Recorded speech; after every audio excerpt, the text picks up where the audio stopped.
we haven't met yet. We haven't see each other with our own eyes, but uh, I really feel like they are my real friends. They were always so supportive. They always share our works. They are always so supportive with us. They were always so kind to us. So a huge thanks to them for giving me to this great opportunity again. I'd like to say first, and second, if I'm not wrong, it was July. It was kind of July that they wrote to me that they were planning to make a project for the 10th years of um for the 10th year of the World of Ice and Fire, and if I'd like to join them with a couple of illustrations. And of course, I again told them, give me as much as you want. I would like to be doing. I told them I'd like to do as many as possible. But but I was yeah, expecting to say something of like course, this. always. The deadline is not important.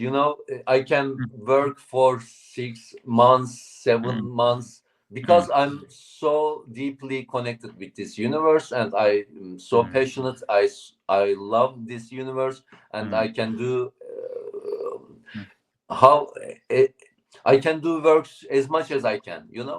So they told me that it's not necessary. We are going to hire other artists, and we are going to ask them to do a couple of works for us. This will be like a collaboration. This will be a special anniversary project. It's, of course, it was secret at that time, so we kept it secret, and we started to work together in this. Again, they chose which illustrations will be mine. They asked me to draw Morning, Dreamfire, and Sunfire, of course. And we started to work on them.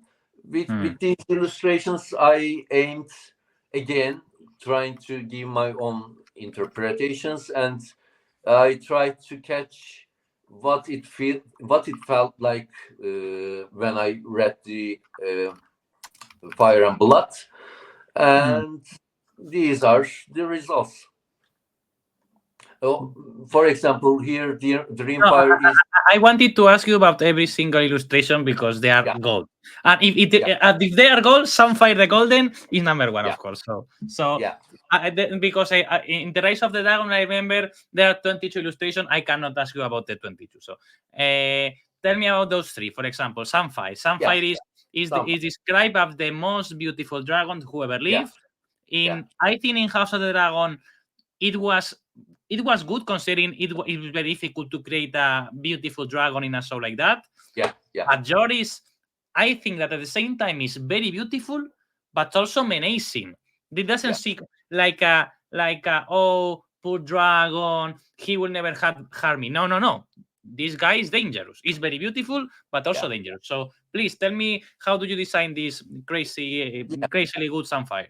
Thank you so much. At first, I thought we were discussing with Elio and Linda about this too. We were looking for something which was away from House of the Dragon, which shouldn't look like the TV show version. So I tried to imagine. It was a hard task at the same time, because the words, the most beautiful dragon, are very, very scary. It's very. It should be really beautiful, and I don't know if this is the most beautiful. This looks like the most beautiful, but I try to give it some elegance. It needs to be lean in my mind. It needs to be shiny and with, how can I say, with glorious chest, and it needs to be. I'm going to be looking for the words right now. Oh, if you show me, I can say it. Assumptions. It says, Google Translate says assumptions. It needs to be some assumptions for me. So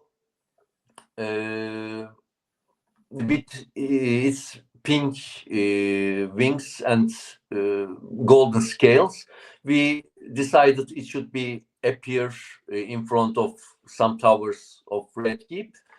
And because its name is Sunfire, I wanted this scene to be in broad daylight with sun shining above it.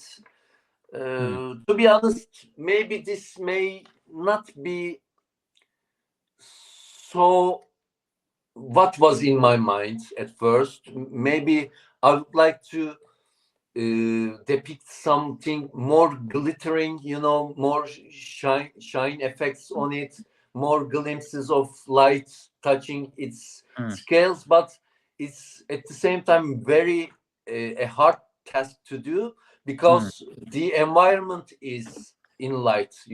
If it was in a cave or something, if it was in a shadowy environment, the shining effects to make the shine effects would be much more easier. It was kind of lost in the general lightning of this image. And I also wanted to ask you about the background, because the background, of course, is the Red Fortress, but seeing the style of the fortress, maybe because I am biased, because this also reminds me a bit about Cáceres and where it was filmed, House of the Dragon, the kind of architecture, especially in the bottom right of the illustration, this kind of, with the roof and this kind of construction, really for me was very similar to where we watched in House of the Dragon. That's what I wanted to ask you. When you work for the Rise of the Dragon, House of the Dragon was not aired yet. We had some trailers, but the show wasn't there yet. So for your work in the anniversary of the Wall of Ice and Fire, how much impacted you the actual stuff of House of the Dragon? Because we are going to see later other dragons that have not appeared in House of the Dragon at all. Yeah, there are definitely some inspirations from Spain there, because it's both kind of impossible to think something very different from the TV show, because we artists are seeing those scenes and they kind of affect our imagery. That's the first reason. And the second reason is it's really, how can I say, it was really a good choice to shoot the episodes there, because the King's Landing really feels like Mediterranean to me. There is sea, there are some rooftops. Turkey may seem to you maybe far away to you, but no, we are the same culture. We are Mediterranean culture. It's the same. We are really similar, especially where I live, the Aegean part of the Turkey. Turkey is very similar, with a similar atmosphere. They much influenced me with the overall design in these works, because the culture really affects so much. I'm not living in a cold weather country. I'm not from some country from the north. So this is probably much about the culture that I'm living in too. Yes. Well, I think you explained it very well, and I totally agree that Spain, Turkey, Italy, Greece, Morocco, we have a Croatia, we have a shared culture, a shared heritage, and that also makes us to see the world, I think, in a more similar way that other people think, and that's the key always. The key always is to unite people and not separate and not alienate people. So Yeah. and I wanted to talk about the second illustration. This is Morning. This Yeah. is a dragon I think we won't see in House of the Dragon. I think that when Elliot and Linda ordered you this illustration, maybe they knew or they suspected that Morning wouldn't appear in House of the Dragon. So tell me about this superb illustration of the dragon of Rhaena Targaryen in the canon of the books, because in the show apparently Rhaena is going to tame dragon stealer, sheep stealers. Yeah, much appreciated by your great words. Thank you so much at first. And secondly, as you said, it was kind of a missed opportunity for the TV show, but it seems that Morning will not be with us because they changed, they made some changes in the story. With this one, I try to imagine a young dragon. Sometimes Elio and Linda gave me some little instructions too about it. For example, there is less thorns and less battle.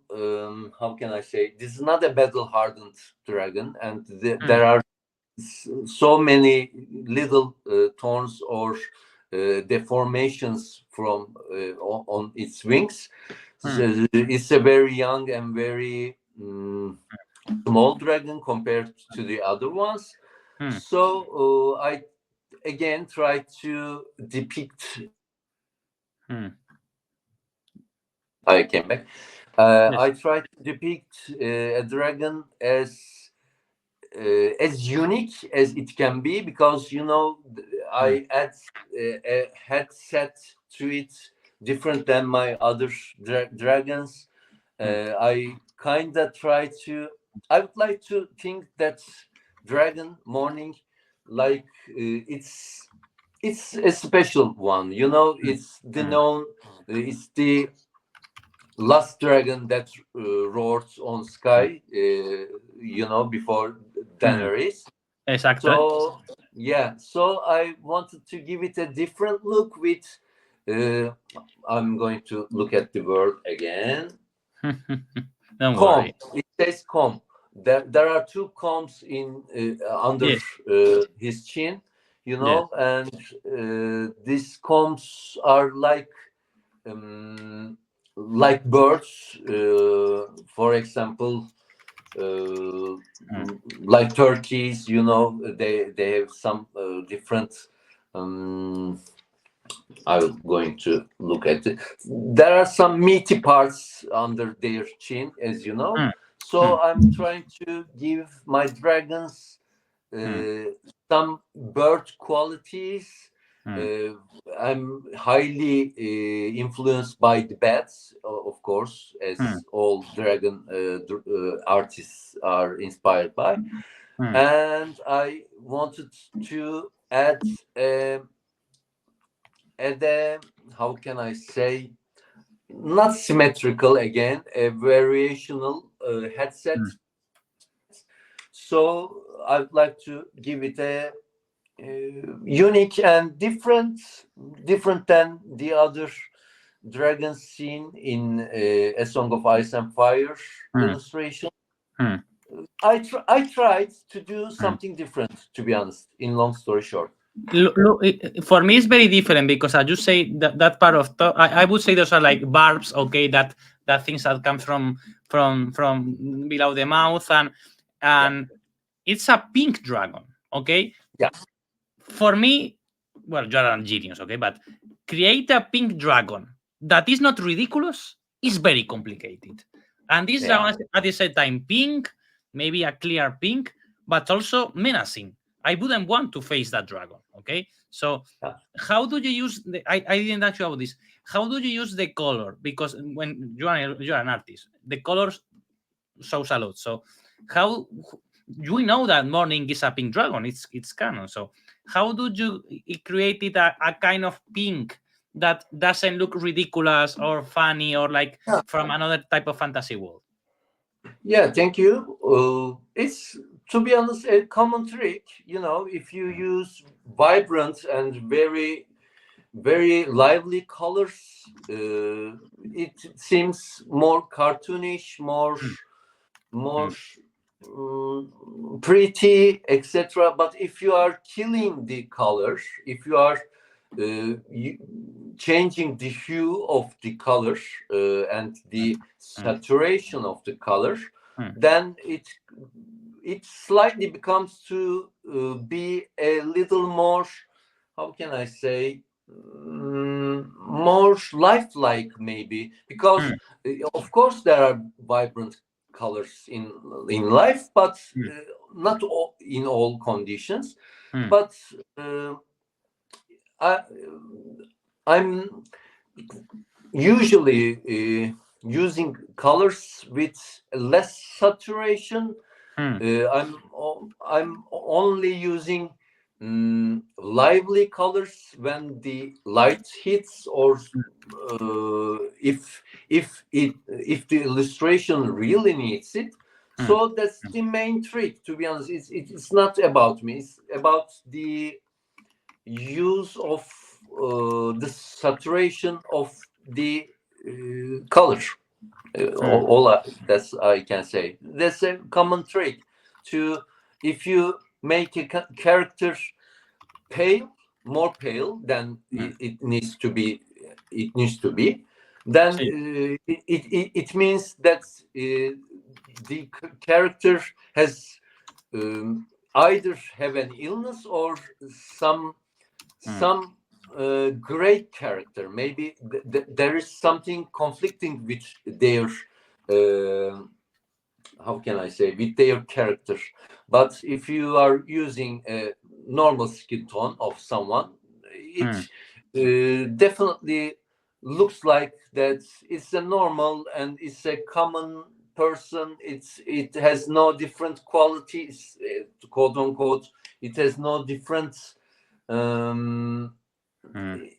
it's not that exciting to be if I'm trying to say the thing, it's kind of giving it a, how can I say, unique look, a different when you look at something that's in a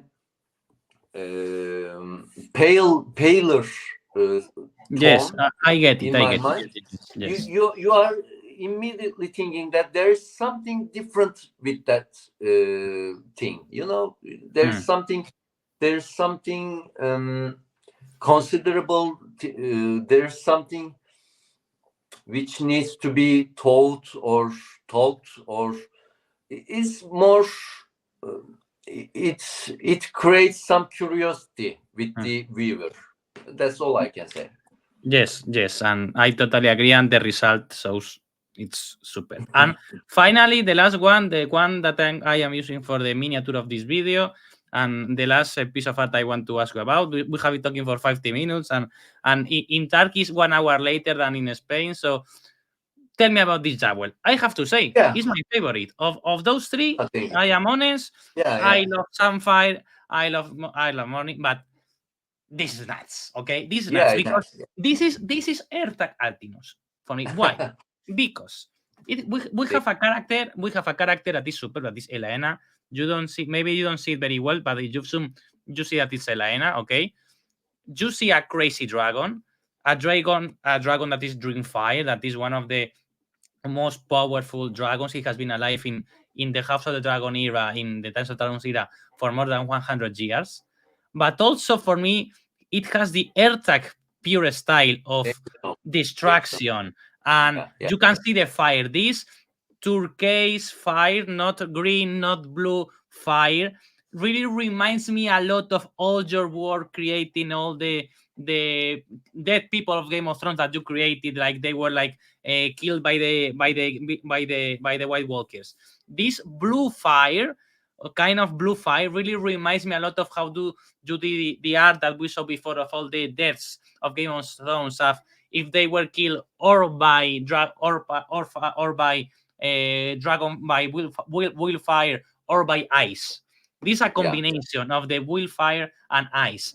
This is the blue flare, and this blue flare is Erta Caltinus for me. So this is like the illustration that totally encapsulates your style. A crazy dragon, a figure that is very beautiful. It's a bit sad that it's so small, but if you zoom it, this Elena is very, very, very beautiful. And the dragon and the fire. So please tell me about this, because I am so in love with this illustration. Thank you so much for the question. Yeah, this is my favorite too, because oh really, I didn't know. Yeah, this is all the three. This is my favorite too, because when I received the descriptions, the other ones were kinda not living like this one, because there is a story behind this image. There is something I can, as a painter, as an artist, there is something I can search, and I can play like a child with this image, because there's Helena, and it needs to be dynamic. In my mind, it needs to be a dynamic piece, because she likes to it's said in the books that she likes to fly with Dreamfire for just joy. She enjoys drawing her, and it needs to be a cheerful, a kind of, how can I say, I'm going to find the word again, enthusiastic. It needs to be a very enthusiastic piece. Totally. The other ones are okay too.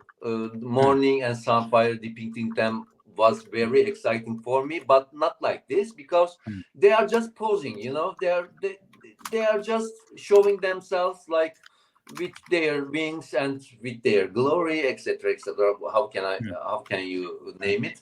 But with this one, there needs to be a story. The image needs to tell something to the viewer, that she enjoys riding her, and with pinky clouds under them. It gives the image some calm and happy environment, and it's very enjoyable for an artist to draw themes like this, rather than just a single pose and etc. That's probably why it comes to you that it's much more lively, it's much more dynamic. The composition, the angle, the camera angle is on top, and the fire is with Dreamfire's colors. I'm not fully imagine Dragonfire with all the fire with the same color of the dragon. You know, yes. I always imagined, when I read the the descriptions in the book about Dragonfire to be the same color with the dragon, I always think that it's again a normal fire, but with yellows and oranges, but with some different color variations around it, you know, like blues or to be honest, I'm very happy to read that some fans mentioned that finally someone give the real colors. You are giving Dreamfire the justice he deserves. Yeah, they sometimes tell this for me, like a fan artwork that I did years back, which was Belerion, Vhagar, and Meraxes, and there was the first time I show people that the Sea Dragons, black, the black fire of Belerion. Yes. Since then, I love depicting different colors to the giving different colors to the dragon's fire. So this one is from one of them, and I'm so happy to hear that you liked it, because I really enjoyed doing this. Maybe maybe I'm doing some. I'm going to look at this again. Injustice. I'm doing some. I'm not. I'm unfair with the other two, but this is really special. This is much more special for me amongst the three. Yeah. Well, my plan was to talk to you around 30 minutes, and we have been 1 hour talking.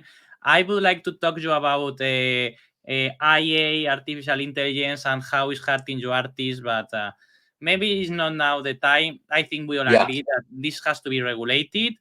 Yeah. AI is not something bad per se. It's bad if not, it's not controlled. I think you agree with me, no? Yeah. With one sentence, I can say about AI art, I'm not afraid of it, and I think that everyone will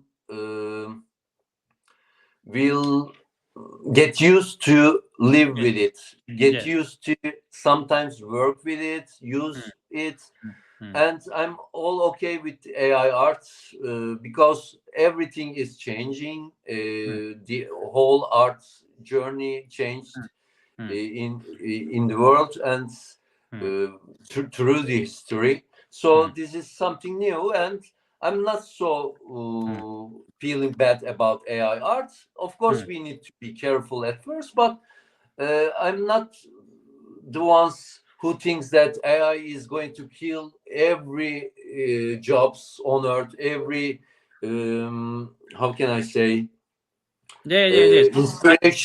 inspirational things. It will kill.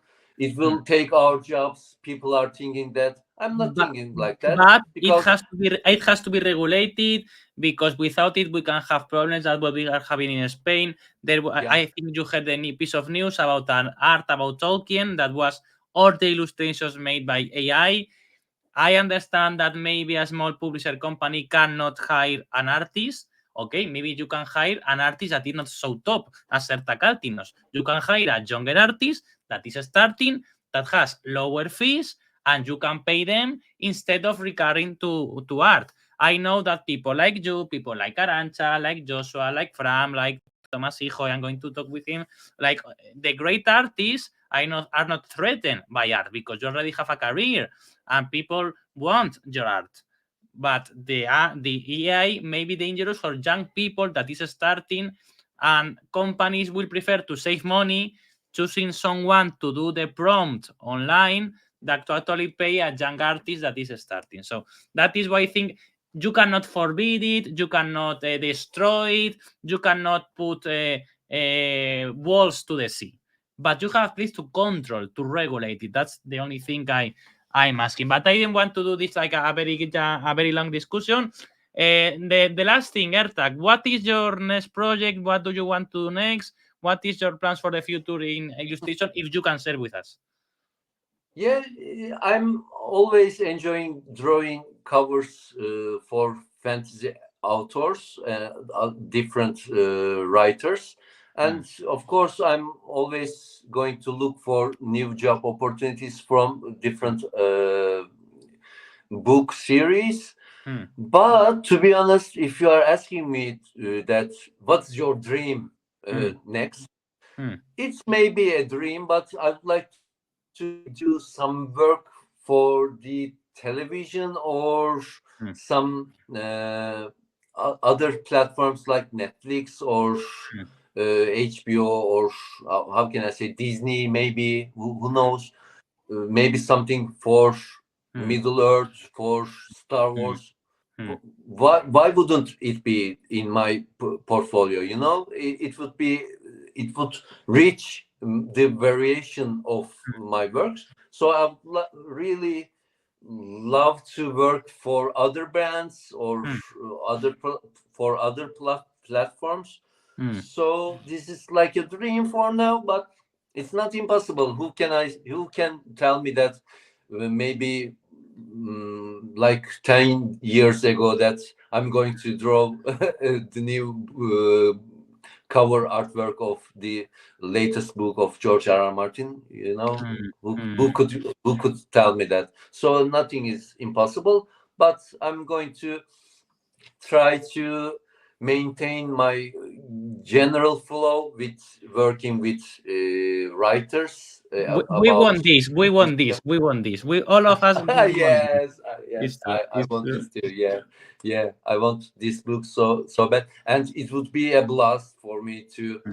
This is my dream to, to make the cover of The Winds of Winter, the long-awaited book, maybe the book of all times. Yes, yes. This may be a great. We are on the same boat waiting for this. Yeah. Well, Ertak, it has been a pleasure. I want to steal you more time, but we have been 65 minutes talking, and that's a lot. And it's late. It's late in Turkey. We will talk again. So I am sure we will talk again. So I hope to meet you in person maybe next year, but I really want to meet you in person. But in any case, we will talk with you. And thanks for the people who has been watching and listening and reading, listening to us for 1 hour. So thank you very much, Ertak. Please say your goodbye to the audience. Thank you so much, Abi, to how can I say, invite me to your stream. And it was just another great moment in my life. It was just a great memory for me too, to be included with one of your videos. So we were always in touch with each other, but we have never talked before. Yes. in a video call. Yes. This was a pleasure for me to meet you finally. You are like my friend too, and I'm always looking forward to you guys